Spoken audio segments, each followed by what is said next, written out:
years ago that the first good book about this, Limits to Growth, was written and made clear that there was a real problem. And we've not finished solving that problem. But let me stipulate the following, just like I did for the first one. There's nothing fundamental about these environmental challenges that is beyond our solution, even with our current knowledge base.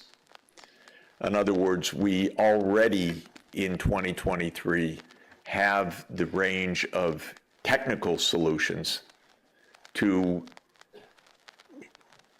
90% of the greenhouse gases, not 100%. We definitely don't face a choice between food and nature. We face a choice between destructive and non-destructive forms of food production. That's a very different choice. I haven't found in 40 years of my work on this a fundamental barrier to economic well-being and environmental sustainability. So I'm not in the degrowth school of thought, which says that what we really need is to reverse economic development. Not all economic development is good for human well-being. That's a different matter. But I'm not of the school of thought that says we've created a kind of society that is completely inconsistent with our environmental necessities or our environmental well-being or health. What we have is a very flawed economic system, legal system, regulatory system, incentive structure, so that we adopt or continue with technologies that are very ill-advised and do lots of stupid things because it's possible to make money off of those stupid things, rather than do the things that we should be doing. And I've not seen in all of my experience any calculations that show me that that doing the right things is beyond our reach, beyond our budget, beyond our economic means. For example, all of the estimates about the energy transformation to a zero carbon energy system suggest that it's 1 or 2% of world output that is needed to make that change. That's really strange. It's not that it's 50% of world output that's needed. It's not that this is cataclysmically expensive and we're just doomed as if an asteroid were coming to hit the planet and we have nothing to do. No, we have clear, very, very clear things to do. Sometimes we have too many possible things to do, so we don't know which one to take, so we're paralyzed. Should we do wind or solar or nuclear or this? I don't know. We won't do anything right now. We're making money with what we're doing. So we're paralyzed, or we know what to do, but there are strong vested interests saying don't do it because I'm making too much money in the short term doing the destructive things, or it just is complicated and hasn't been thought out properly because this is something absolutely new. It was rather straightforward to build a coal plant, but it's not so straightforward perhaps to build offshore wind or solar fields or something else because of storage or other issues. So there are just complexities. But that's the second big category of challenge that we face, which is this economic environmental collision course, which again needs analysis and then needs to ask, how deep is the problem? And for me, and how solvable is the problem? So the climate crisis is very deep, but it's also rather solvable. And there are some puzzles, definitely. What should big ocean tankers run on? Should it be hydrogen fuel cells? Should it be ammonia? Should it be hydrogen combustion? I'm not an engineer. I've heard the arguments from the engineers. I want them to fight it out. I want them to try different approaches, but clearly we should be trying these technology lines. The third big challenge, which is a challenge of time immemorial, is that we seem to have a very hard time to stop killing each other. So war becomes ever more dangerous because the weapons become ever more destructive. And now we're technologically so smart that we figured out how to destroy the whole humanity. Damn it. If we weren't so smart, we wouldn't have this trouble. But a few geniuses figured out you could make nuclear fission work to make a bomb. By the way, there were probably 50 people in the world that understood that. And they figured it out, and then they gave it to a world of idiots. So we have a lot of dumb people who are in charge of nuclear weapons, and they were made by a few geniuses. That's our problem. So this is our third issue, which is how to stay peaceful and cooperative. To my mind, these are the three big issues that we face, which is how to be fair and decent to people who are suffering, how to make sure that we're not self-destructive because our economic system is actually a complicated set of incentives that doesn't get things right, and there's no magic in how we have organized our economic life to handle issues like greenhouse gases, which weren't in Adam Smith's Wealth of Nations and are not part of the things that a free market can solve, and so forth. And the third is this interminable problem that if you read human history, we've been fighting with each other most of the time, but there are also glimmers of hope that there are long periods of peace, and we also have institutions for peace just like we have institutions for war. One of the things that makes me quite optimistic about China's rise is that China has been much more peaceful in its history than just about any other region of the world. And the amount of interstate war of China over the last 2,000 years is actually quite low. It's basically been wars of pastoralists coming from the north and sedentary farmers trying to fight them off. And that's been most of China's wars for 2,000 years. If you look at Europe's wars, it was just kill each other across the divide for 1,000 years, nonstop. So China at least has a peaceful tradition, and I think it fits actually with this idea of harmonious society, with the idea of global civilizations and so forth. I'm quite an optimist, I have to say, about that, because I think it actually there's a deep rootedness. So that's all we have to do. End poverty, protect the environment, stop killing with each other. All right? So, thank you. No, okay. So what do we do? To my mind, the basic thing is we should think hard about each of those things and then come up with plans. That's the most basic idea. That sounds so dumb. Why am I saying that after 40 years? Don't I have anything more intelligent to say?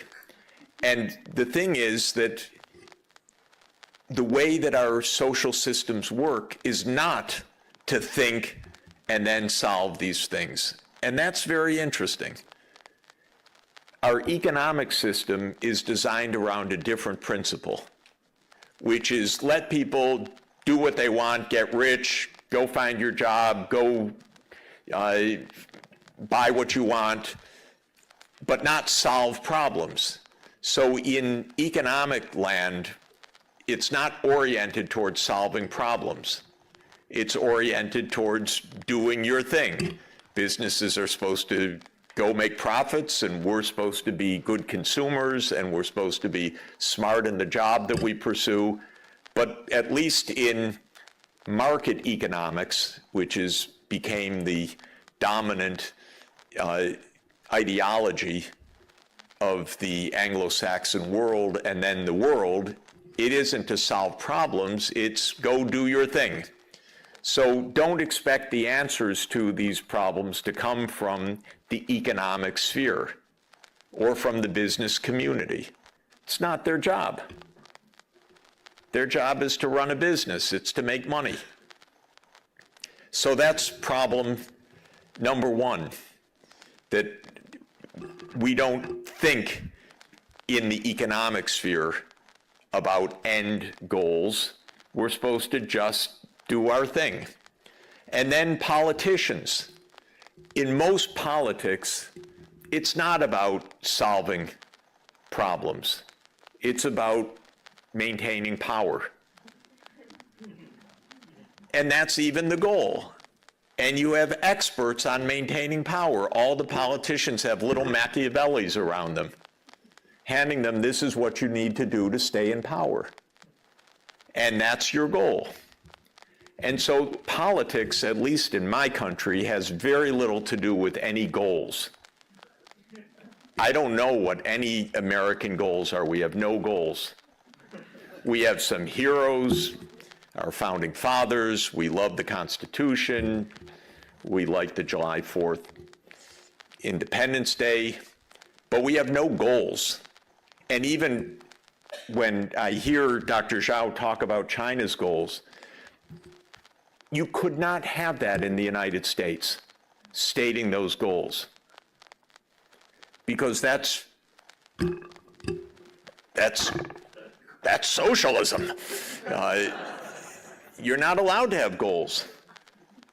So politics is not oriented towards solving problems, really. It's management of power, competition for power, holding on to power, benefiting from power.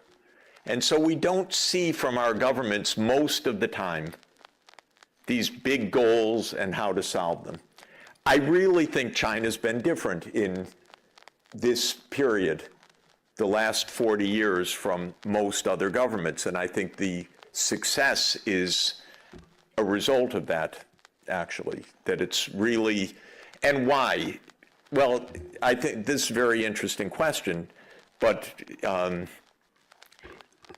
a few countries at a few times have very clear goals.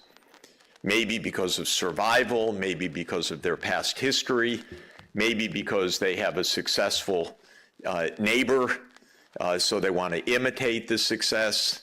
Maybe, like in Singapore, because a genius came, Lee Kuan Yew, and he had a very, very clear idea.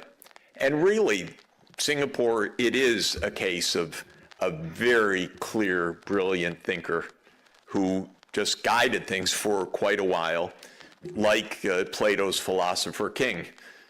But most of the time, this is not how politics is. So we don't see a lot of this problem solving coming from governments. And the third thing is, in my country, which became the most powerful country in the world for the last 75 years militarily, they really think that fighting wars is a big part of what governance is about. They're crazy and dangerous and could get us all killed. So that third category of just peaceful cooperation does not come easily. Every day we read something hateful about China in the American newspapers now. Every single day. I just read today, China has the Global Civilizations Initiative. Wonderful. You talked about it. Today I just read, this is terrible. This is, China's out to take over the world through this. Now, honestly, this is a mindset that is very, very deep, probably ingrained evolutionarily in us also, because there probably was a time when whoever could control the next water hole survived, and whoever didn't survive, and it was us or them. And that's not how the world is right now. It's not us or them. We don't need to take over any other place to have well-being, period. There's no crisis of living room. There is only the crisis of understanding, don't kill the other side. Okay, so what do we do? Again, just to conclude, we need to think clearly. Excuse me. That's a technical term about American politics. So we need really to put serious ideas forward in detail. And that's the purpose of what we're after. And two specific pathways that we're really focusing on right now is one is the energy transition, because there's only a quarter century and an energy system's really complicated. You have to have a power grid. We have to convert all the vehicles to electric or to hydrogen or to some other non-emitting source. The building sector has to be far more efficient. Industry emits a lot of greenhouse gases. Deforestation. In other words, all of the getting to net zero is quite a complicated challenge with lots of moving parts, and it's a lot of money. Not more than an energy system costs, but an energy system is trillions of dollars a year, and so it's worth getting right. So that's the first of the pathways. And the second is the land use and ocean use, because we're really so close to destroying everything irreversibly. When the species is lost, it's never coming back. And when the ecosystems are degraded, many of them never return. And if we pass climate thresholds, we're just going to spend the next century in disaster of calamitous sea level rises, storms, heat waves, and so on. So we're very close to that. So those are the two main pathways that we are really focusing on. The biological and its association with food production and with other agricultural production. And for this region, that's central, because this is a biodiversity Garden of Eden, and also a biodiversity threatened region intensively. All this beauty, and it's being torn down. And it can happen so fast because economies are very, very large right now, and demands. China could deforest this country just by its demands for tropical hardwoods without a problem, unless you take care. So those are the two areas that we really want to focus on. And the final point that I want to say is, again, about this third category of cooperation. It happens that when you look technically at an energy program or at an ecosystem program, no country can do this by itself. Nothing can be done other than at the local level, but plans need to be transnational without question. So there's a lot of local action, but they have to be part of a broader framework. And that's why this is an ASEAN workshop, because ASEAN countries are not only together on the map and not only physical neighbors, but have work to do together, because ASEAN countries cannot achieve their goals without working together. And so we need to do this at a transnational planning level. That's hard because there are no elected transnational officials anywhere. All transnational organizations are weak because none of them has an army. None of them has political leaders. We're organized at the national level in the world. That's where the physical force lies. And that's where the politics generally lies. And yet we have global and regional problems that need addressing urgently. The Mekong is not going to be saved one country at a time. It's going to be saved by China, Laos, PDR, Cambodia, Vietnam working together. Without question, there's no way to do that one country at a time. It's got to be done in the watershed. The energy system for Malaysia absolutely needs to be integrated with the rest of the region. And those regional institutions are weak politically and organizationally, and they need to be strengthened considerably. And then the question of what region is the right region for this. We're dealing with ASEAN because it's a crucial, established regional entity. But I said yesterday, and I'll say it again, I think for the energy sector, RCEP is even more appropriate. That's adding in ASEAN plus China, Japan, Korea, Australia, and New Zealand. The United States would have a fit, by the way. I'll be done in 1 minute. The US would have a fit. You're cooperating with China? Well, my strong advice to you is cooperate with China closely. And my strong advice to Australia is don't build a submarine base, cooperate with China. And let's not waste money on nuclear submarines right now and raise the tension more. So my own advice is that broader group, and I hope India joins that group, and then we've got a lot of the world together in a way that could actually solve the problems. So sorry for the long rambling, except I believe that all of these problems are solvable. I believe that universities have a unique and extremely important role to play in this, because this is what we should be doing: training, teaching, educating, researching, policy analysis, and really trying to make politics work the way that it should, which is for the common good. Thank you. Because for Hobbes, there was no longer a cultivation of virtue, but rather each individual with insatiable desires.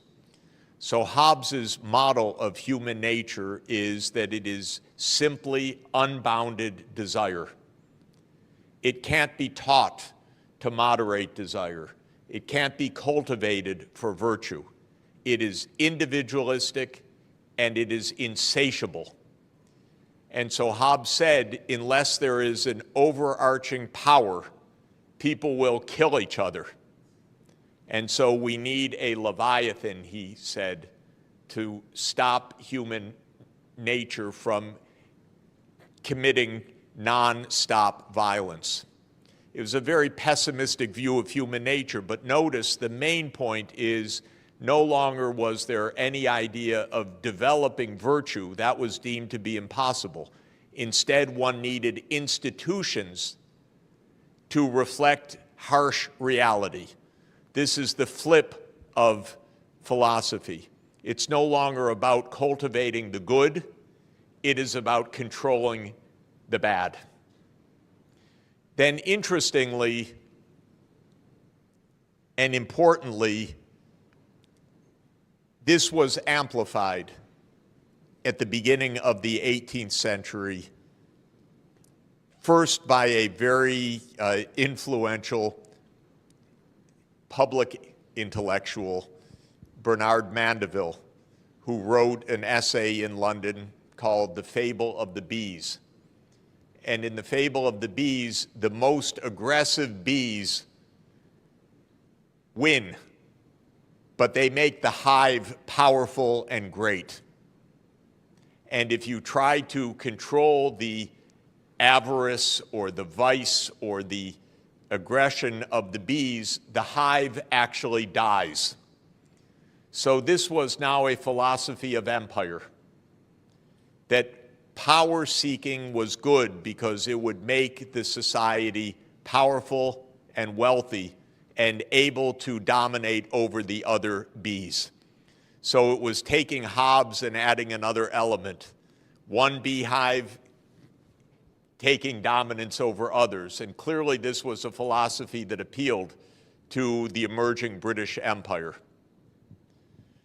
Then came Adam Smith 6 decades later in 1776, and he said, in agreement with Hobbes and in agreement with Mandeville, that human nature is individualistic, tastes are unbounded, desire is a great motivator, but market forces will tame all of that, because market forces will force a kind of competition that will lead to a socially beneficent outcome. The point is, the Anglo-Saxon philosophy broke free of more than 1,800 years of Western tradition. The Western tradition from Aristotle and Christianity was a tradition of the common good, virtue, and care for the poor. With the rise of the British Empire, the philosophy became the benefits of power as a philosophy. And then even the idea that this would lead to, quote, the common good. But there are two more steps that are important to state. The poor became an enemy because now they were a drag on society. So John Locke, one of our most esteemed philosophers, wanted very harsh treatment for the poor so that they would not be burdens on society. And then came Malthus. Thomas Malthus wrote after Adam Smith, one generation later in 1798. And he proposed something even darker, which is that those hives, those different societies, are actually in competition for survival with each other, because there are more people produced than can be supported. And so life is a battle for survival, and trying to help the poor is inevitably to fail, because there will just be more poor people. That was his iron law of population. And that led in the next step. Darwin took that idea brilliantly from a scientific point of view to understand natural selection.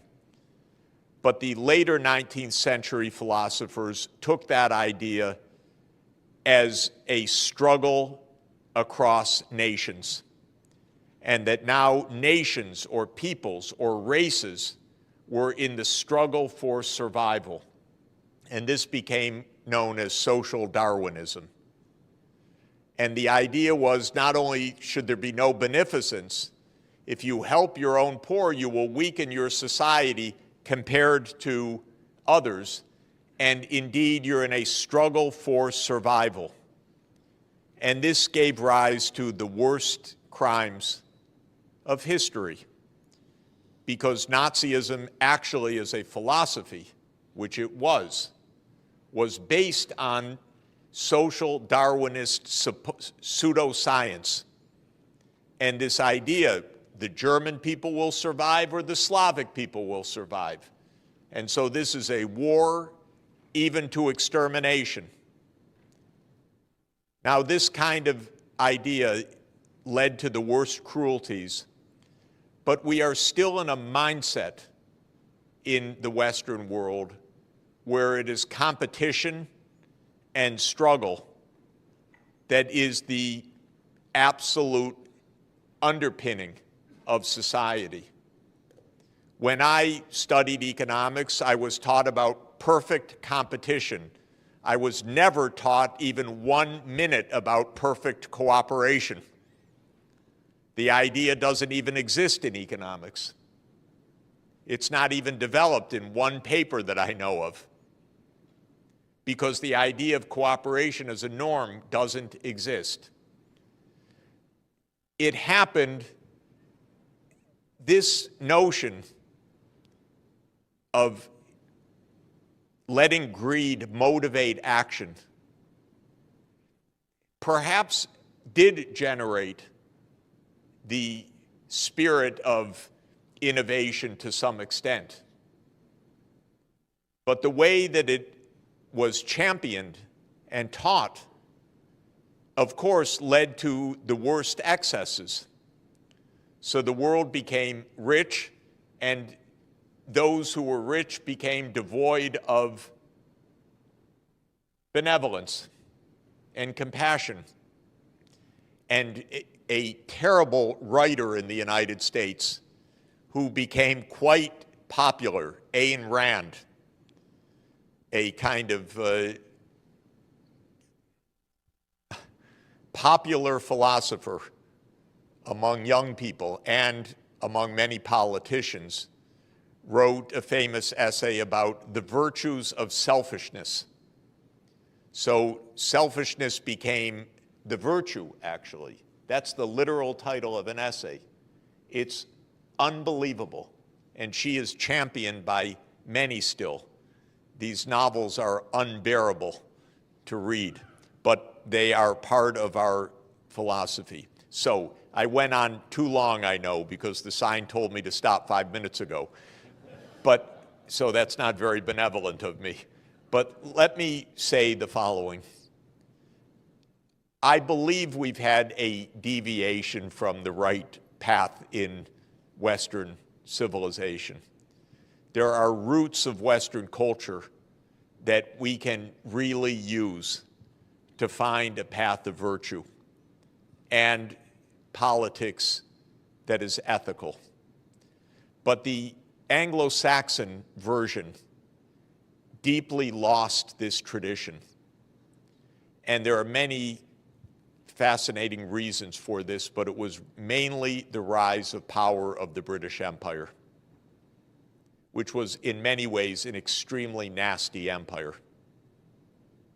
And the United States learned everything it knows from the British Empire because it aims to be the continuation of the British Empire after World War II. And this is what needs to end, a world that can return to the common ethical principles of virtue. Now, let me just conclude by saying I am hopeful that this can actually happen.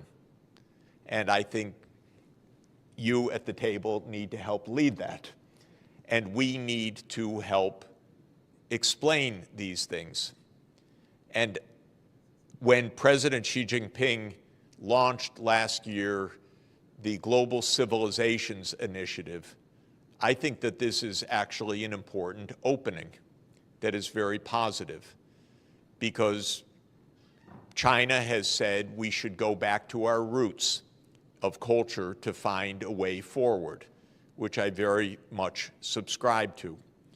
And the GCI, or Global Civilizations Initiative, is an invitation across civilizational wisdom.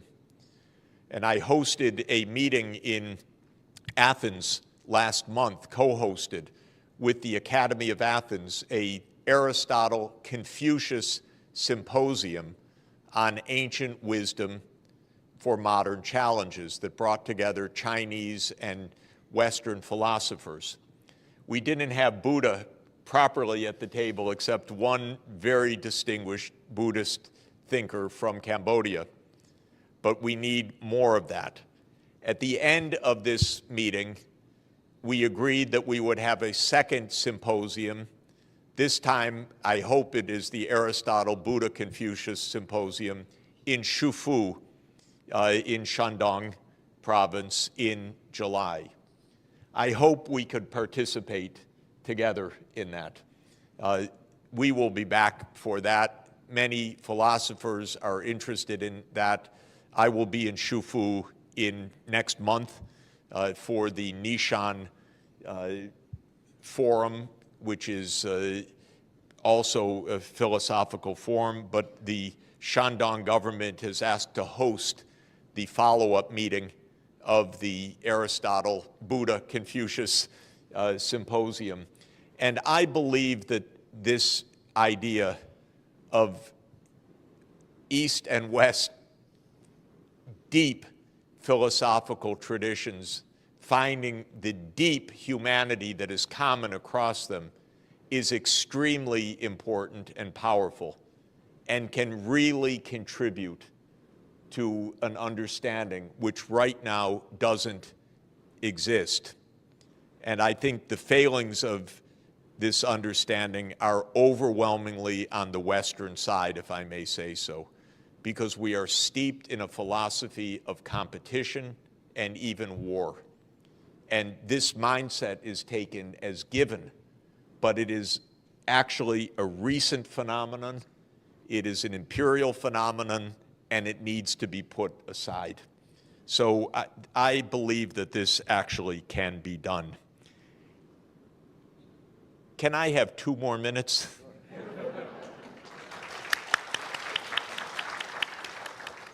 Because I want to talk about net zero by 2050. And first to say how much I admire what Dr. Shaw proposed, and is the book in English also, or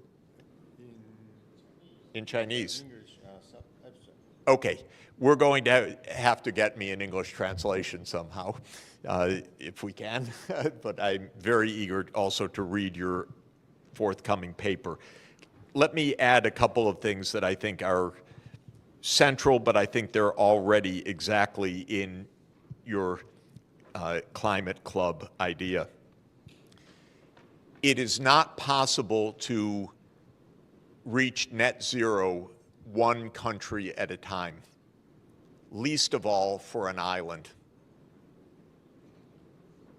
We need an interconnected energy system, region by region, because if you are tapping renewable energy, it's intermittent.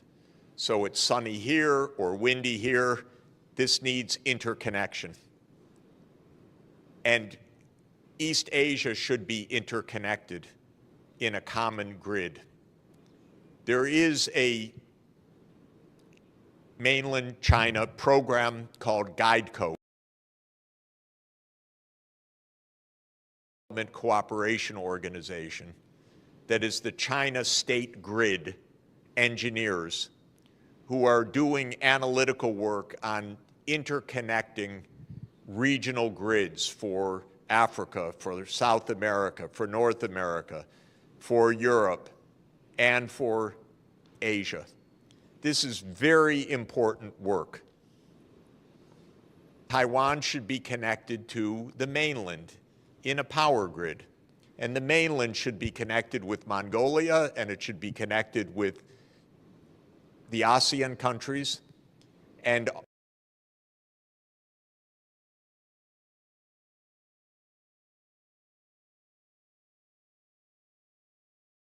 with submarine system. It would be region the economic powerhouse of the world rather than a battleground, because this region has everything if it works together, and it could lose everything if it views the region as a battleground. I think everyone in this region can understand this. The only one that does not is my country, actually. But the U.S. needs to be told, let us solve our problems. We know how to discuss. Don't meddle, because you will make a mess. This is actually the truth. This is true about Japan. It's true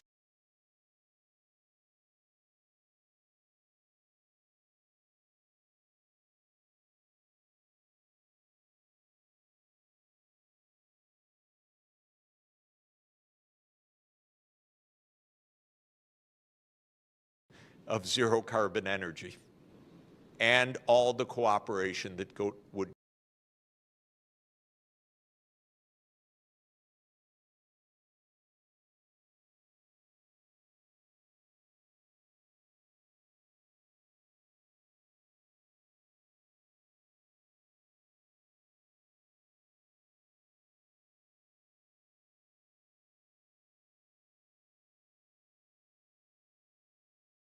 the regional cooperation, the regional structure, and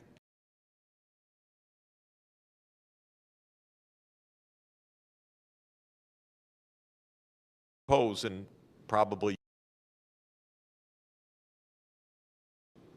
roadmaps that show the physical interconnectedness, what technologies, where,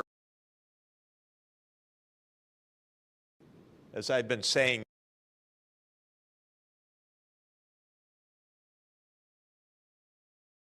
opposite of a plan. It's 80% fossil fuel. What plan is that? Nothing.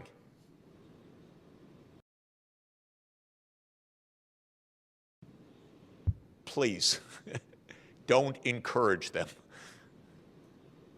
So show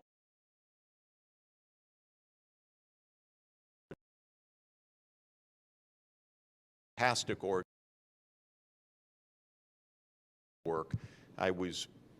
Sonia and I were just in Beijing with them a couple of days ago. We'll come back for a meeting that they're hosting on September 26th for a worldwide meeting on energy interconnections.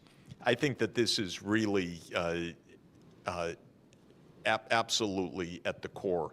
So I agree with everything that you said, and I think that it's absolutely the way forward. And in that polycentric world, there's a concept which I find very useful. It's a concept adopted by the European Union, but a concept that actually started with the Roman Catholic Church, and that is the concept of subsidiarity, which is that we need governance at all levels. So we need global governance, regional governance, national governance, local governance. You put each problem at the lowest level possible, closest to the people, where it can be solved, but not below the level at which it can be solved. So the power grid cannot be solved at the national level. It must be solved at the regional level. The targets for decarbonization must be solved at the global level, and so forth. And the idea of subsidiarity is that we have this multiple levels. We have global governance. We have a global government that can do certain things and not other things. We have regional government. We have national government. We have local.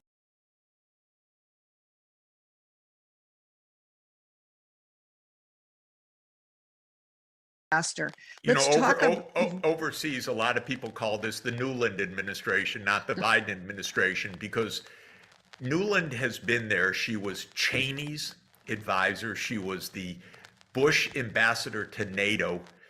when the NATO enlargement to Ukraine and to Georgia was put, this disastrous idea that got us into this was put into the NATO agenda, by the way, over the huge objections of the Europeans at the time. She was the ambassador to NATO under the Republicans. Okay, then she stays, and then she's the point person for the U.S. role in the overthrow of the Ukraine government in February 2014 that starts this war, because people need to remember, just get on a website and look at it. Even they're admitting it. This war didn't start in 2022 with Russia's invasion. This war started in 2014 with the violent overthrow of the Ukraine government. And go listen to Nuland on tape several weeks before the overthrow, talking about who the next government would be in Ukraine. She's already plotting this with the U.S. ambassador to Ukraine, Jeffrey Piot, on a phone call that was intercepted. It's unbelievable. She was then Assistant Secretary of State for European Affairs. Now she's Undersecretary of State for Political Affairs. So she's that deep state, the one that transcends the political parties, that shows this is not Democrats and Republicans. This goes back to Cheney, to Bush. This goes to Obama administration. This goes right up to Biden. Come on. What is this? And we've known all along. Our own diplomats, William Burns, who in 2008 was the U.S. ambassador to Russia, cabled home, and people can find it online because it was covered by WikiLeaks. They can find William Burns' email cable that says, my God, if we push NATO enlargement, this is absolutely a Russian red line. And the Russians have explained, don't do this, why this is so dangerous. And Nuland, okay, close your eyes, just go ahead, everything will be fine. And not everything's fine. Now we're in the middle of one war and at risk of another war, and nothing is fine. Nothing is fine. I want to ask you, back at the debt, on the topic of the debt, there are those, Jeffrey Sachs, who say, you know what, we don't have to worry about the debt, so-called debt crisis, because our dollar is not backed by gold. We can just keep printing dollars. This is, I think, modern monetary theory. We can afford whatever we want. What would you say to them? Well, it's technically right. What you do, technically, the Treasury borrows from the open market, and then the Federal Reserve buys that debt from the bondholder, puts money into the economy, and takes the debt back onto the books of the Fed. So it's no longer owed to the public. The debt is now owed to another unit of the government. But what happens is the money supply has gone up. So it is printing money to finance the war. The problem with that is that, again, you can do it to an extent, but if you do it too much, you get inflation. And in 2021 and 2022, we had a blowout of the money supply. I've been a monetary economist for 43 years, I mentioned, international. I never saw it. In fact, it never happened before, such a large increase of the money supply. And then you start having inflation. The first inflation was that every crazy cryptocurrency soared in value, and then the stock market soared in value, and asset prices soared in value, and non-fungible tokens soared in value. But then it got into the commodities markets. Now it's getting into the real, you go to the grocery store, it's into the real economy. And so that's what happens when you print trillions of dollars, which is what we did in 2021, 2022. So you can do it. It's just that you have consequences when you do it. Don't do it and think you're going to get away with it just completely printing money. Lots of governments have tried that for actually a couple millennia. It's called debasing the currency. And you can do it for a little while, but after a while, you better pay your bills. That's the basic point. Thank you. For those of you who just tuned in, I'm Marcy Winograd for Code Pink Radio. I am with the distinguished Jeffrey Sachs, economist, public policy analyst, who's been doing this for decades, talking about this debt crisis of anywhere from 24 trillion to $31 trillion. And the betrayal of House Speaker Kevin McCarthy, who promised that he would not deliver a blank check for military spending. And yet, all talk of cutting the military budget has suddenly evaporated during this period in which he is negotiating with President Biden and demanding cuts in Social Security and Medicare, food stamps, and so forth. Jeffrey Sachs. I wish we heard Biden saying, well, at least we'll cut the military budget. I'm not hearing that either. Neither of them. No. Now, Jeffrey Sachs, let's say you're in the White House. You're in the Oval Office. Hard to believe. I'm going to put you there right now. And you're meeting maybe with House Speaker Kevin McCarthy and the Minority Leader Hakeem Jeffries, and you say, look, this is out of control. This debt we have. We need to cut the military budget, slash it. What are you going to cut in that budget? First thing I'm going to say, God, we thought we were going to bluff Putin and so forth, and just NATO enlargement was going to go on, and he called the bluff, and now we're in this ridiculous, horrible, tragic, destructive, expensive war. We're going to tell him, okay, no NATO enlargement, you go home. In other words, we're going to negotiate the end of this, which started with these provocations of overthrowing a neutral government and overthrowing the sanity of not moving NATO right up to a nearly 2,000-kilometer border with Russia and all that. So I would stop the war through negotiation. That would be the first thing. We'd save a lot of money. Second, I would say, look, we just had the accounting by SIPRI, which is the Stockholm Institute that keeps track of who spends what on the military. The United States is spending more than the next 10 countries combined. And I'm talking about China among those countries. We're spending 3 times China's military spending. We're spending more than the next 10 countries combined. Let's get this under control. Then I would point out that we have 800 military bases abroad. China, 1 or 2, depending on how you count, maybe a small one in Djibouti, maybe 1 or 2 others. We have 800. Okay, we don't need 800 for our security. It's not adding to our security, it's adding to our debt enormously. So let's get this under control. Let's take out an Excel spreadsheet also and do this right. Real numbers, not gimmicks. Let's see what we need to do in taxes, because God, there's so many loopholes here that it's unbelievable. But at the same time, let's stop waste on the, not just waste, tragic spending on the military industrial complex, because that is where we have wasted so much of our money. Yes, and when we create, I don't like that word, it has a positive connotation, but when we produce, or the military contractors who are really making a killing off of killing, when they produce new weapon systems, these systems emit tremendous greenhouse gases. So there is that connection, and too often we see environmentalists and peace activists operating in silos. And at Code Pink, we have a War is Not Green campaign because we think it's essential that we integrate these campaigns, because the military is a driver of the climate crisis. The Pentagon is the single largest global institutional emitter of greenhouse gases, consumer of oil and fossil fuels, and too much of that is under the radar. So let's talk about it. Now, let's also talk about what we're doing at Code Pink. Great. This week and next week. We have grassroots activists on the Hill, on Capitol Hill, Medea Benjamin, Olivia DiNucci, who many people met when she disrupted. Well, she's disrupted a few times those powers that be that insist on all of this never-ending spending for the military, including Joe Biden.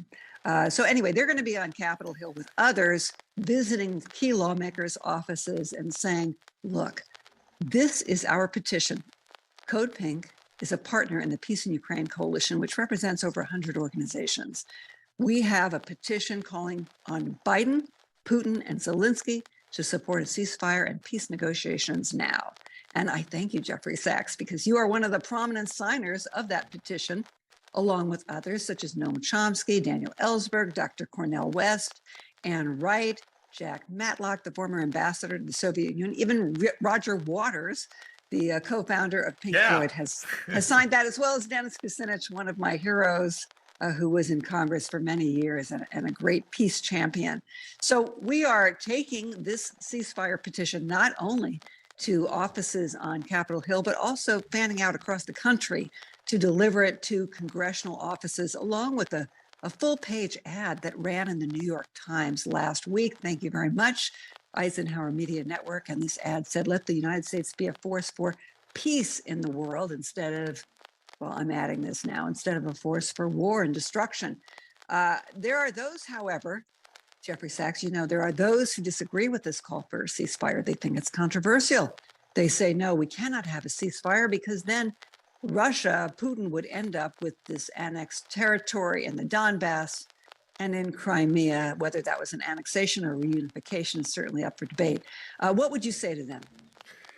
I think it's really important to get to negotiations and to understand the roots of this war. This war came because we kept pushing NATO. And at the end of 2021, Putin put on the table, actually, you want to avoid war, here is a draft Russia-US security treaty. And it had several points, the most important of which is stop the NATO expansion. And you know what the White House said?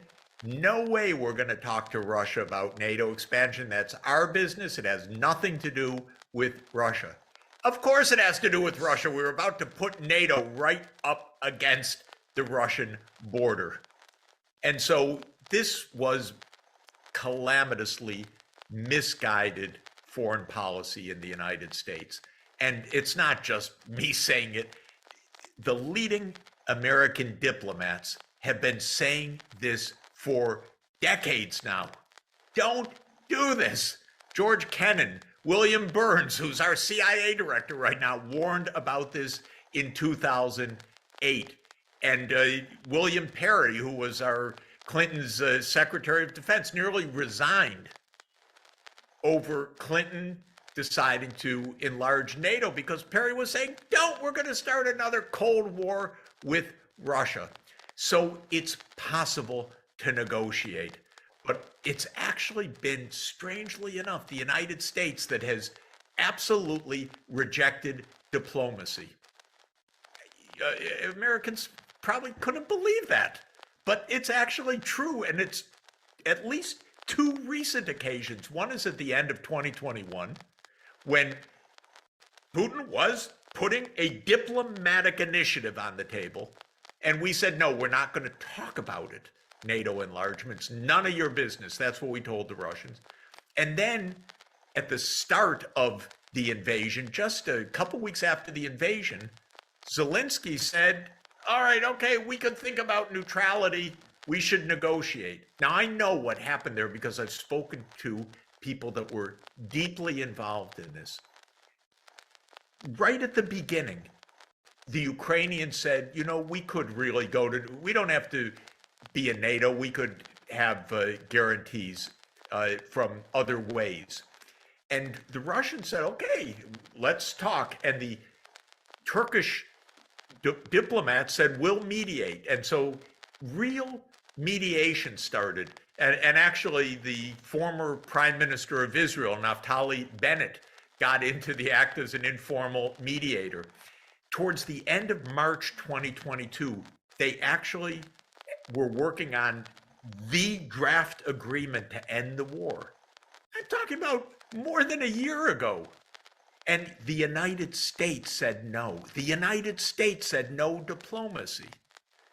Nobody questioned that in the mainstream media here, because when's the last time you read in the New York Times a real understanding of this war? It doesn't exist in the New York Times. They just want, I think it was a joke on the New York Times, actually. They got some, somebody from the CIA or someplace or the White House told them it was some people in a yacht. It was 6 people in a boat. That story lasted about 24 hours. I mean, it didn't even last 2 minutes in my view. I thought it was hilarious, not substantive. But the New York Times ran it with a straight face, but they wouldn't run Seymour Hersh's account and then discuss it. So they're not even covering the news and much less challenging a critical thought. And that, Yes, I would that's agree. pretty serious. The New York Times, the Washington Post, and their coverage of what's happening in Ukraine have really assigned themselves to irrelevancy because they are Pentagon PR flacks who just repeat talking points. And there's no serious investigation into any aspect of this war. And that's why, at Code Pink, we support alternative, non-corporate journalism. Please tell others. Code Pink Radio will tell you the truth. Now, Jeffrey Sachs, let's talk about China a little bit further. Yeah. China has come out with the 12-point peace proposal, which Biden immediately dismissed as, what did he say? He said it was irrational. Frankly, his response was irrational. Meanwhile, we've had actual Code Pink members have met with representatives of China in Washington, D.C. to thank the Chinese government for coming up with this peace plan and for playing a peacemaker's role. I mean, whatever people think about China and whatever criticisms they have, I think we have to be very clear that China, as you mentioned, has maybe one or two overseas bases. It's not a threat militarily, and it is trying to play the role of peacemaker, not just in the Middle East, but also in Ukraine. Do you think that China, the global South, can make a difference here? I mean, because it's not just China, it's Mexico, it's Brazil, it's other countries too that are saying we need a ceasefire. We need it now because they know the security of not just Ukraine and Russia and the United States is at stake, but the security of the entire globe. First, I think people should understand a basic fact about China. China has not engaged in one overseas war in the last 40 years, while the United States has been engaged in non-stop wars.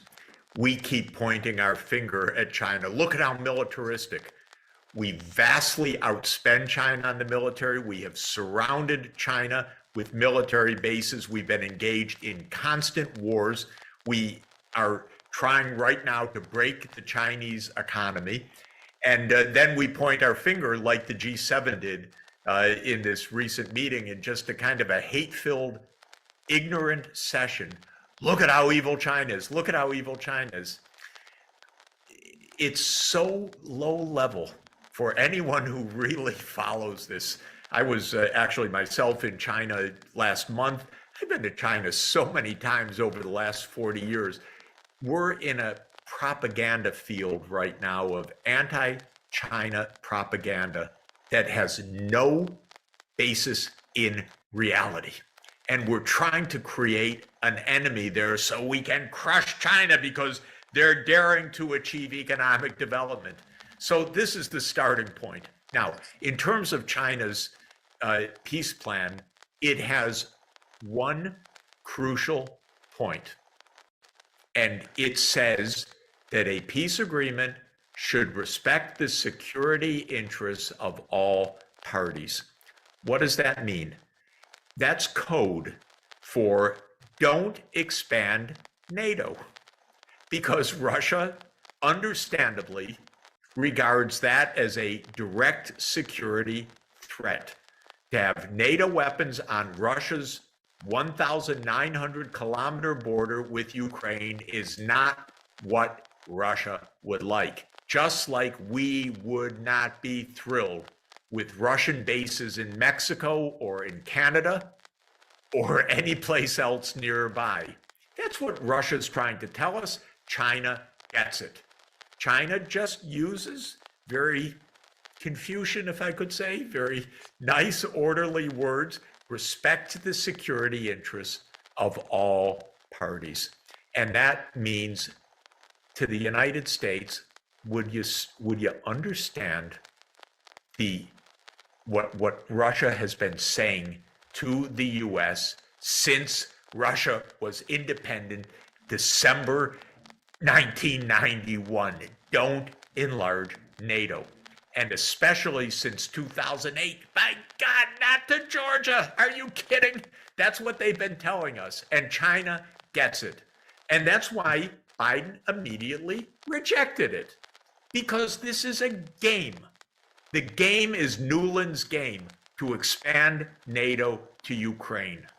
You know, I Okay? think a lot of people don't realize, Jeffrey Sachs, that this has been a long time coming, not just in terms of, beginning in 2004 with the greatest expansion of NATO, but also in 2020, we had NATO recognize Ukraine as what I call a de facto member with this interoperability agreement saying, we're going to integrate our armed forces.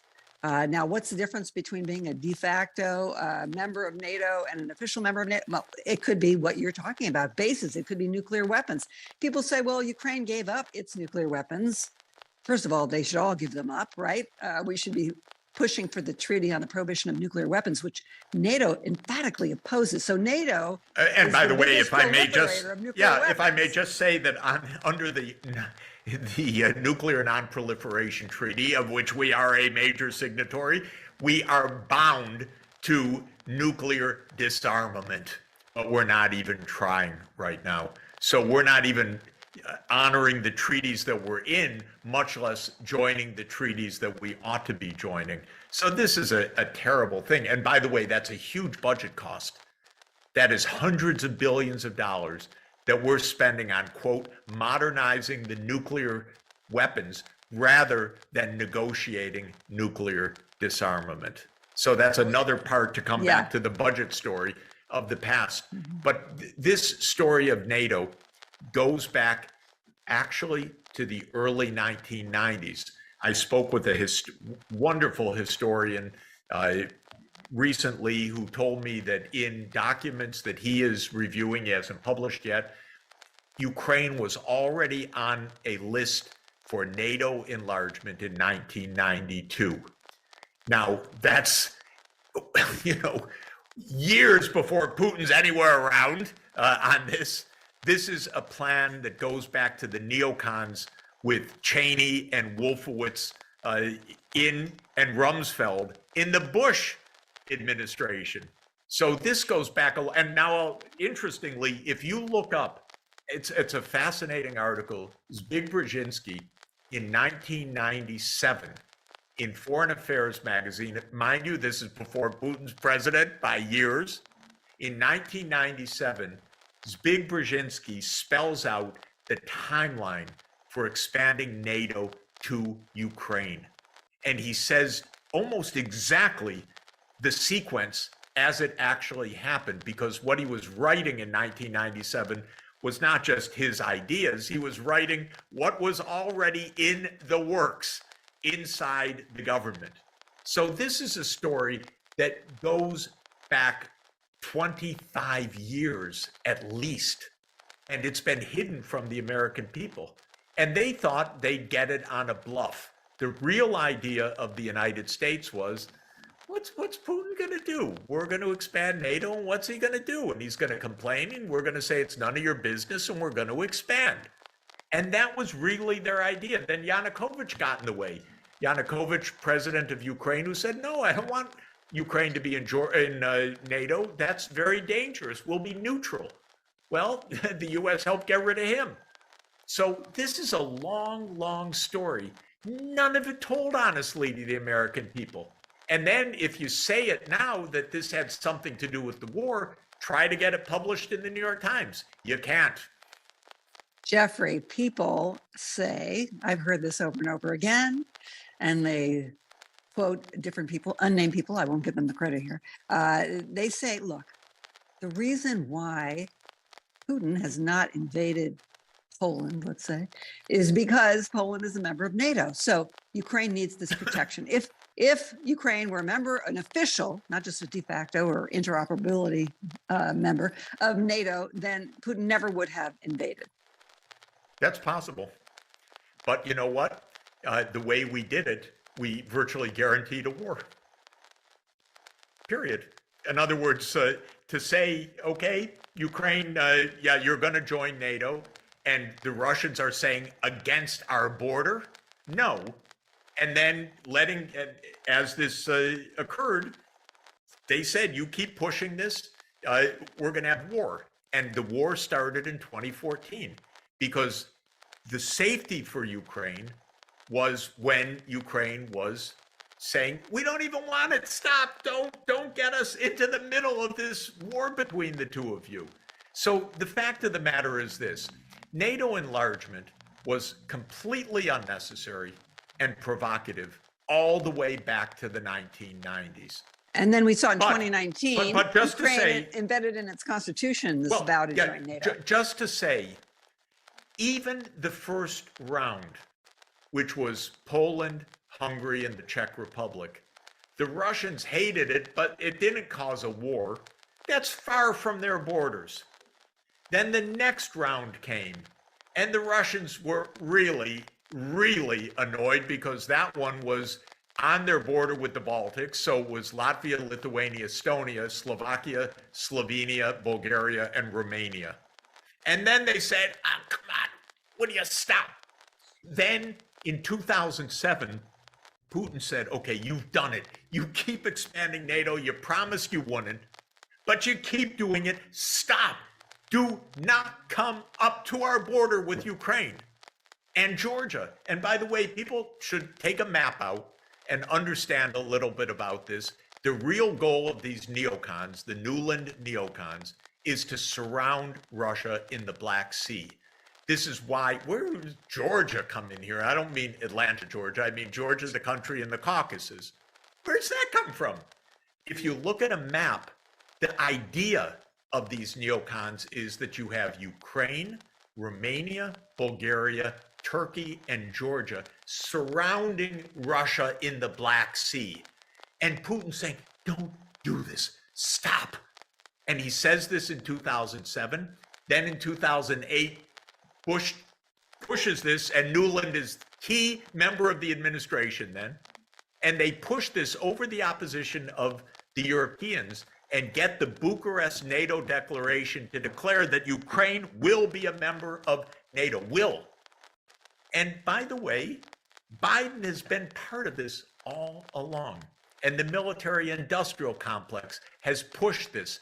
The literal lobbies for NATO enlargement have been Raytheon people.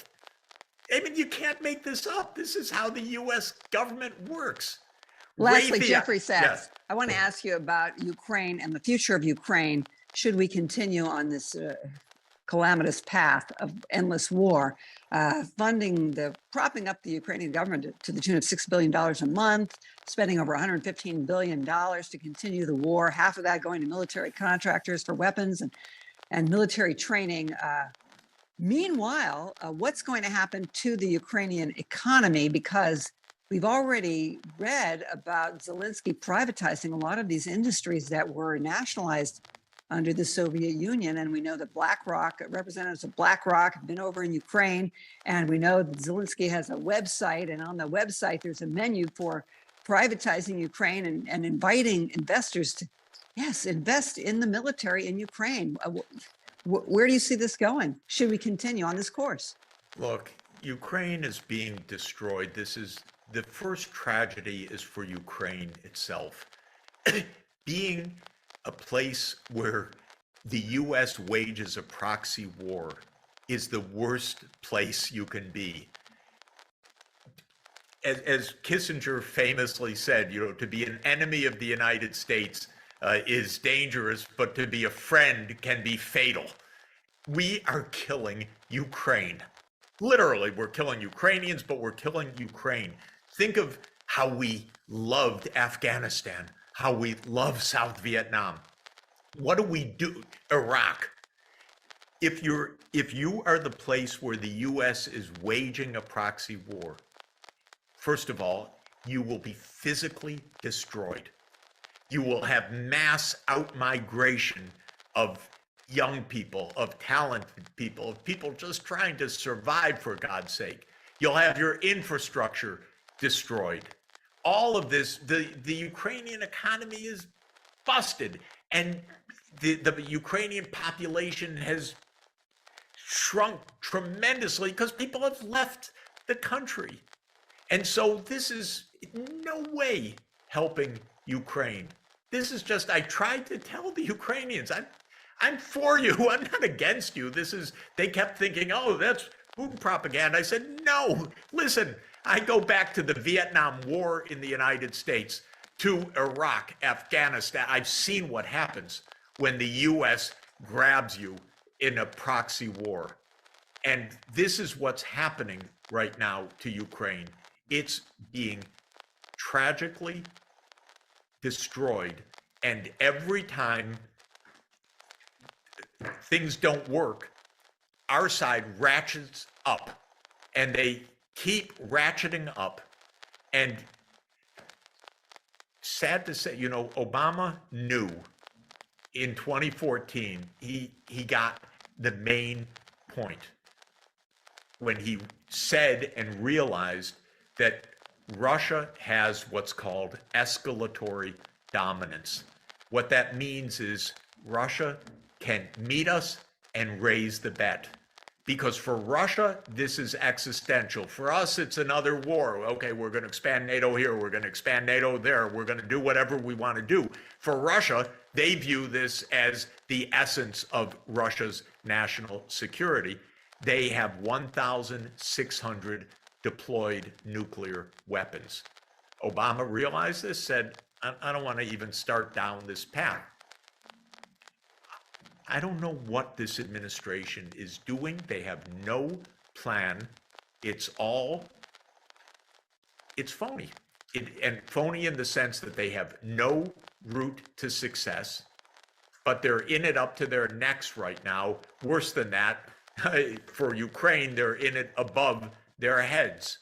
They're drowning in this violence. We've got to stop the fighting, because there is no military path to victory, because Russia can escalate, and can escalate to devastation. And we're told, oh, don't say that, don't mention nuclear weapons and so forth. You know what? Mention them. Understand. Yes, and I think this. I think we should also mention, Jeffrey Sachs, that the United States has a nuclear posture review. The Biden administration says we will use nuclear weapons first if our allies' interests are threatened. So, who's going to use them first, or will they be used? All of this is speculation, but it's frightening that we are escalating right now, training Ukrainians on F-16 fighter jets that could after they said again Russia. And again that they wouldn't do it, they keep taking the next step. It's time for the Newland administration really to step down so that we can have peace and have some sanity. Deep, real, intensifying, and at an urgent stage. We're already in the acute phase of human-induced climate change, destruction of biodiversity, massive pollution, which claims many millions of lives per year. We're already in the acute phase of all public human-induced climate change, destruction of biodiversity, massive pollution, which we hear wisdom someplace. Thank you. These all require public goods of a new kind at a global, regional, biome, ecosystem scale. And of course, we're grappling with creating that, and we're not succeeding now 51 years after the first conference on environment and economy in Stockholm. We have rapid demographic change, not all bad. The world population is going to stabilize and start to decline in the 21st century. That's a good thing. We're completing the demographic transition, an aging economy, an urban world economy, a significant rise of Africa's share in the world economy to perhaps 1/4 or even 1/3 of the world population by later in this century. And we now, as I'm emphasizing, have public goods at regional, by that I mean transnational and global scale, to an extent that is unprecedented. And that requires a different kind of governance. So we have outgrown the nation state. We need political subsidiarity. Subsidiarity is the concept that we don't have competing polities at different levels. We have a kind of concentric a circle of politics where global problems get solved globally, regional problems get addressed regionally, national problems get addressed nationally, local problems get addressed locally, with the basic dictum, go as local as possible, consistent with the problem. And I think that this is the right idea about public goods. U.S. hegemony is a chimera, very dangerous right now because everybody knows it except the United States. And so the U.S. is actually provoking a lot of war and tension and conflict right now as it struggles to come to grips with its limited power. And fourth, we're going to need an ethical basis for the global and regional public goods, because all of economic life depends on an ethical formation, shared precepts, implicit or explicit, and this now has to happen at a global level, and I'll give a few thoughts to that very quickly. I wrote a bit about this in a book in 2020 called The Ages of Globalization, and my main theme was that to understand global scale change, we need to understand the interplay of physical geography, technological change, and institutional change. And all three are paramount in our own age. And of course, as a materialist as I am, I believe that human history has essentially been paced by technological breakthroughs and essentially in energy, food, transport, and data. Data defined broadly to include computation, transmission, storage of information. And the major eras of human change are eras of breakthrough. Fire was the first era that enabled us to have larger brains, so the encephalization came with the harnessing of fire, the harnessing of agriculture, the domestication of the horse, the discovery of how to mobilize wind and water power already 2.5 to 3 millennia ago. Of course, the breakthrough with fossil fuel, with the steam engine in the 18th century, with the electric dynamo in the 19th century, nuclear age, and so forth. So all of this is to say we are very much paced by large technological changes. The dominant technological changes of our day came out of the wonderful imagination of Alan Turing and John von Neumann and the architects of the digital world with the transistors and integrated circuits, and this is a deep transformation that is propelling us today. So in good classical Enlightenment form, I approach this as a stadial theory of change, meaning you make stages. I designate 7 stages. I won't go through them in this brief period, but each is paced by major technological change, which gives rise to political change. It creates city-states, or nations, or empires, or transoceanic empires. And we are in another phase of fundamental political change. So just a word about the geography of long-term development. An unbelievable amount of economic development takes place between these narrow latitudes because they are favored with the lucky fortune of a band of east-west geography of temperate and semi-arid zone steppelands and temperate agriculture, which encompassed typically 70 or 80% of the world population, and almost all of the technological changes in history, and the major empires line up incredibly along this line throughout history. So in most of human history, Asia was, from as far back as we know it, the most populated part of the world, 65 to 70% of world population. China and India have been giants in population for 2 millennia at least. And for most of that time, per capita income didn't vary so much as we know, and I'm using Angus Madison's famous estimates here. It meant that the shares of output more or less tracked the shares of population, with the modest variation for different periods, like the Song Dynasty being a particularly prosperous period in China, for example. But aside from the ups and downs, Asia was the center of gravity of the world system. Then of course, this began to change very gradually after the beginning of the 16th century in the so-called Age of Discovery or Age of Conquest, and it really took off after the end of the 18th century because of the steam engine fundamentally, the era of industrialization. And since that came to England first, England used that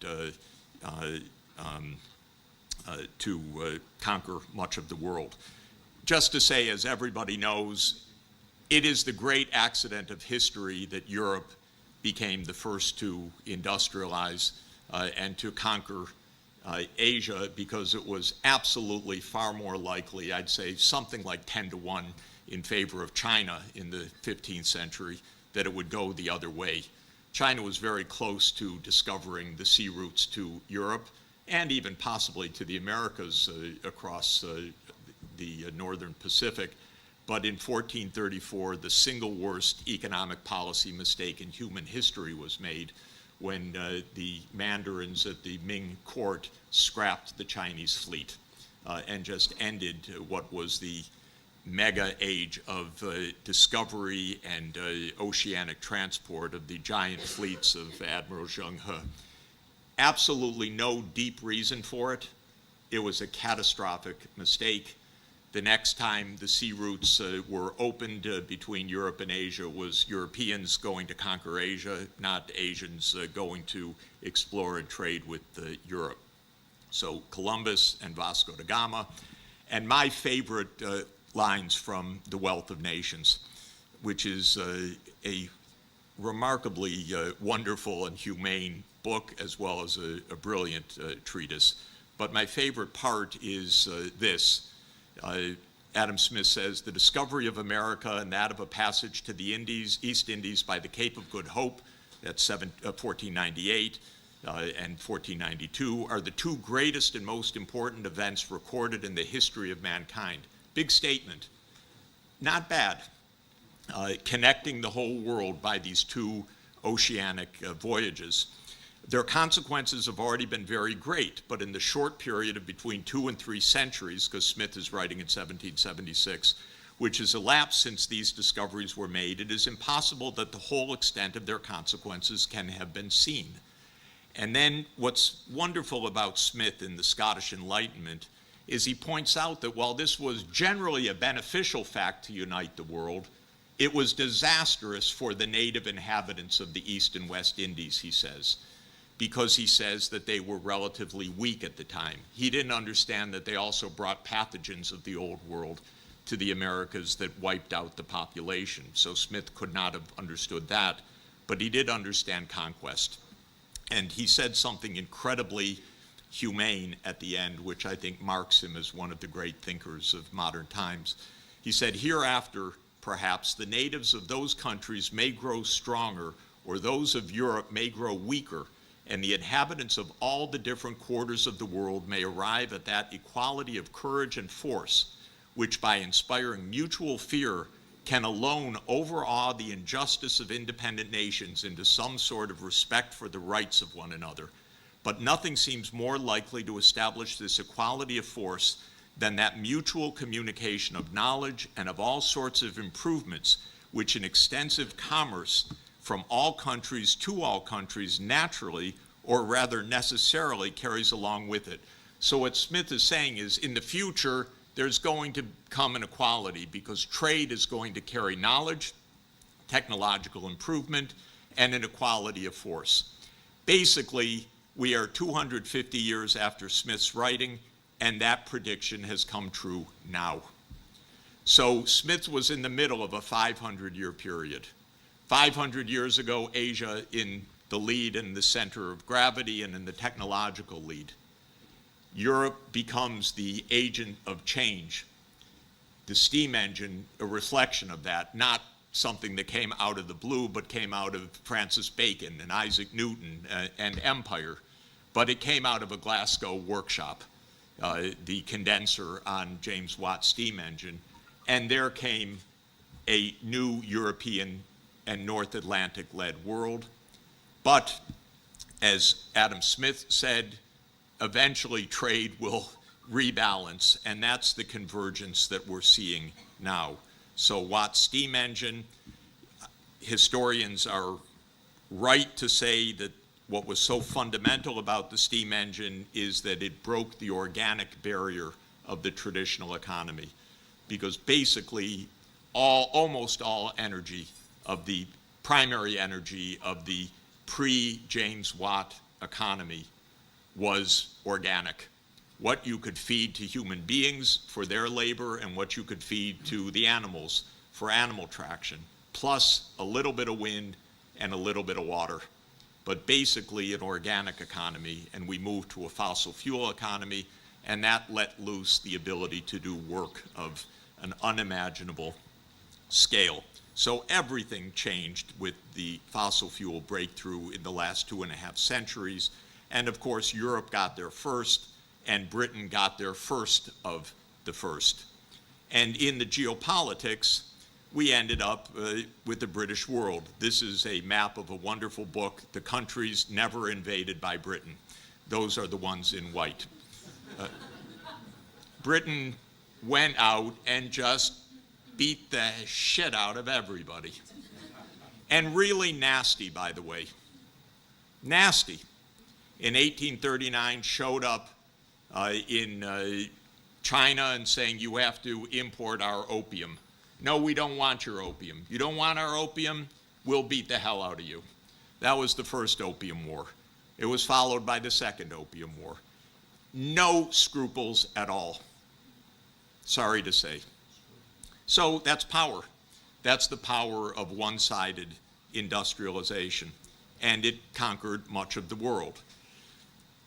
Long story, and I won't go into it, but the baton was passed to the younger Anglo-American kid brother in 1945, the great Anglo-Saxon handoff, and the US became the next empire. And the idea was that we would dot the world with 800 military bases around the world, and Henry Luce made the sweetest love song to American leaders, telling them this is the American century. That is always captivating. It was captivating to Genghis Khan. It was captivating to Lord Palmerston, and it has been captivating to American leaders since then also, to believe this is your century in the world. It's over, but we still have 800 military bases around the world. I believe the Ukraine war is likely to be America's Teutoburg Forest defeat. Teutoburg Forest was the loss by Augustus Octavian in AD 9, when the Roman Empire tried to cross the Rhine to the east to take over Germania and was defeated. It didn't end the Roman Empire. It just told them, this is a limit, and you're not going beyond that limit. And the United States is going to learn a limit that NATO doesn't just expand at US will. There are limits to that, and that's the painful process that we're in right now, but it's a secret. Don't tell anyone outside. You're likely to be canceled if you do. So the world changed fundamentally after the Second World War. The United States aspired to be the world leader, but something else happened to bring Adam Smith's forecast to reality, and that was the end of the imperial age. If there is one dimension of imperialism that I think needs to be understood, it is that imperial powers do not educate the natives. And if there's one dimension of economic development that needs to be understood, it is that education is the absolute central feature of development. Because without education, nothing else can happen. And so the European imperial powers left the world illiterate, left their colonies basically illiterate. At the end of the colonial rule, the first thing that happened was mass education. We're still not there yet, but this is the most fundamental breakthrough that happened after World War II, the end of the colonial imperial era, and the United States does its empire in a different way through regime change operations, so it's not exactly the same as the occupation imperialism. But what countries got with their sovereignty was the ability to educate their people. And this has led to economic convergence. just to show you the gaps. The peak of North Atlantic power was 1950 compared to the rest of the world. 56% of the literate world in 1950, roughly by my calculation, was in the North Atlantic region, meaning Western Europe, the United States, and Canada. Now it's 13% of the literate world. 60% of world output was in the North Atlantic region. Now it's 33% at purchasing power prices. 53% of all urban residents were in the North Atlantic world in 1950. Now it's 14%. The world's converged. Urban, literate, technologies have spread. Adam Smith was right that trade was actually the fundamental carrier of this. It was when China opened up that the acceleration of technological change came so fast to China. It was Japan that invented this process of rapid infusion of technology in the Meiji Restoration in 1868, and then again after World War II in its rebuilding. So we now see that Asia and the North Atlantic regions have crossed paths, again, using Madison's data updated by IMF data. The North Atlantic was the dominant power until this gap started to close in 1950. And by around 2010, Asia is now larger than the North Atlantic region. This is the real change of the world. We know that the BRICS, even before the recent expansion to 6 more countries, were already larger than the G7. That's a transformed world. And China, of course, overtook the US in GDP measured at purchasing power parity around 2014. But China is still much poorer per capita, maybe a third, but with more than 4 times the population. So this is the reason that China is a larger economy. So I want to argue very briefly that we're in a new age which I call the age of sustainable development. We're there in part because the scale of economic activity and a population 10 times the size of when Thomas Robert Malthus wrote The Principles of Population in 1798, which was then about 900 million people, and today 8 billion people, now has put so much pressure on the physical environment that we are in urgent need of global public response to climate, biodiversity destruction, loss of ecosystem functions, and so forth. And the world adopted goals addressed to this. It's fitfully trying to achieve them. Today at the UN, this very day, is the midpoint review of the Sustainable Development Goals. They're way off track, nice objectives not being achieved, mainly because the United States and other rich countries don't care at all about it. And so the world governance is not organized to achieve these goals at this point. But these goals are the real global goals and needs. So we have a very perilous moment because we have arrived at multipolarity. And as Adam Smith talked about, that balance of awe and equality of force to create justice, that's a delicate, difficult transformation.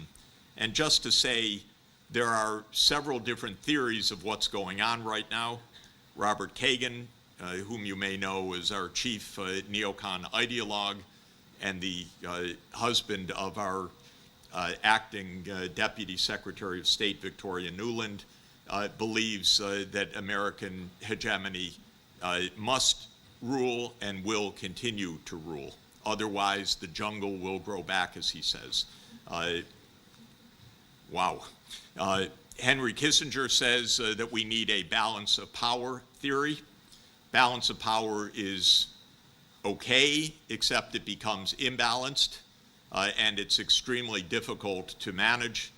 And when Bismarck was thrown out by Kaiser Wilhelm II, it was the end of Europe's balance of power, and World War I came in response when Bismarck's genius at balancing was lost. John Mearsheimer says we are inevitably in tragedy. That's just the nature of great power politics. Mearsheimer is extremely intelligent, predictive, an extremely nice person, but tragic to read, because he says that conflict is inevitable. I don't buy it. Now, another theory that I read 50 years ago of a wonderful professor of mine also, Charles Kindleberger, said we need a hegemon. So if it's not the US or Britain, it's got to be someone else like China. I don't buy that either, but this is a brilliant book. Boy, it led to a lot of late night discussions over the next 50 years. Graham Allison says, as with Sparta and Athens, we're prone for war, not inevitable, but the war trigger is very high because of the rise of China. And my little contribution is, could we get our heads together and address global public goods and avoid global public bad? So I argue that we need a rational approach, not a tragic approach, and that it is not beyond us to reach the cooperative corner of the prisoner's dilemma. In other words, we can understand the game, we can understand the risks of defection, but we can understand the benefits of cooperation. And so we should be able to reach that cooperative outcome. So I would argue that we need a new geopolitics and a new ethics of sustainable development. I often refer to President Kennedy's inaugural address when he said, "The world is very different now, for man holds in his mortal hands the power to abolish all forms of human poverty and all forms of human life." So what hangs in the balance is something extraordinary. We could achieve SDG 1, end poverty, or we could blow up the world. And what is absolutely incredible is how this is in the hands of a very few people. That's what's incredible. And by the way, my takeaway from Oppenheimer was, what a bunch of geniuses that invented the bomb, and what a bunch of dolts who use it or decide about using it. This is our paradox. It took the greatest geniuses of the age to understand nuclear fission and how this could be created, and then it fell into the hands of the everyday person who might not have the imagination to keep us away from global disaster. That's technology, by the way. Technology is often created by geniuses and used by all of us, and that is the real issue that Plato was wondering about already in the Republic 2,350 years ago. How do you make the rulers know what to do? He said you have to raise them from birth for that purpose. So there are crucial public goods at regional and global scale. This is something new. Regional scale, like the European Union or ASEAN or African Union, this is something new, how important this scale is. And global scale is almost unprecedented in human history. We had global trade, we had interconnectedness, but global public goods, not so much. Now we are with the center of global public goods, but institutions in the hands of nation states. Why? Weird. So I believe we need new kinds of global governance and ethics, and I think the Universal Declaration of Human Rights is a good place to start. We're in the 75th anniversary this year, and I believe that we can even find a common wisdom, which I call the ABCs of ancient wisdom, Aristotle, Buddha, and Confucius. They all, by the way, were virtue ethicists. They basically said, cultivate your soul as decent people. It said it in somewhat different ways, but they said it's virtue that gives us the capacity to reach the cooperative solution, whether it's civic virtue, friendship virtue, or the other virtues of sociality.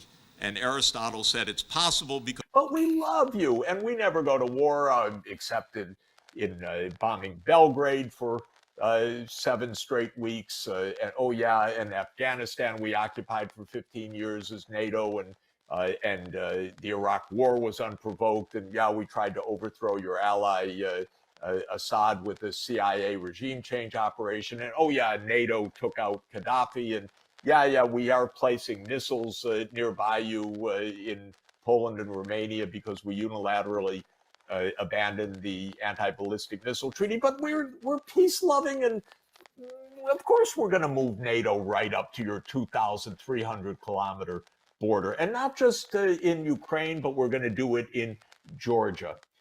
Fascinating, by the way. People, please take out a map and look up Georgia, not the one next to Florida, but Georgia in the Black Sea, on the eastern boundary of the Black Sea, because that country is not a North Atlantic country. So why would it ever be in NATO? And yet the United States wants to push NATO to Georgia. And if you look at a map, I can explain in 30 seconds why that is, because the intention of the United States is to surround Russia in the Black Sea. Ukraine, Romania, Bulgaria, Turkey, and Georgia creates an encirclement. And Russia's naval fleet, the Black Sea Warm Water Naval Fleet, is in Sevastopol, Crimea. And it's been there, by the way, since 1783. And there was already one major war in the 19th century between 1853 and 1856, where the British had the idea, get rid of that naval fleet. And in the late 20th century, Zbigniew Brzezinski had the same idea of surround Russia by getting Ukraine into the Western camp and actually into NATO. And then Russia ceases to be a major power, is their theory. Well, to make a long story short, this is the major reason for this war, and we've never been told the truth about it. And that is really devastating. Second, closely related issue is that in February 2014, the US conspired to overthrow the government of Ukraine. And it did so. That's not a good move. If you're trying to push NATO and there's a president named Viktor Yanukovych who wanted neutrality, and you get together with forces inside the country and you support the overthrow of Yanukovych, the violent overthrow, not a good look. That's when this war started in February 2014. And then if you look at the real sequence of events, not the mind-deadening repeated mantra of the US government and the New York Times and blah, blah, blah, that this is an unprovoked attack that started in February 2021, 2022, excuse me, which is a nonsense. This isn't an unprovoked attack, and it didn't start then, it started in 2014. But in 2019 onward, the US poured in armaments to build up a very, very powerful army. And when Biden came in, he doubled down on this whole thing, because Biden and his team, Sullivan, Blinken, Nuland, have been part of this story since 2014.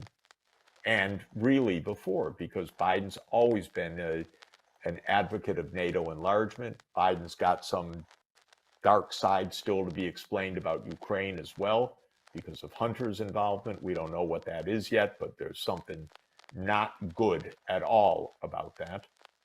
But I think Nuland has been on this case of NATO enlargement. She was actually the ambassador under Bush Jr. in 2008 to where? To NATO.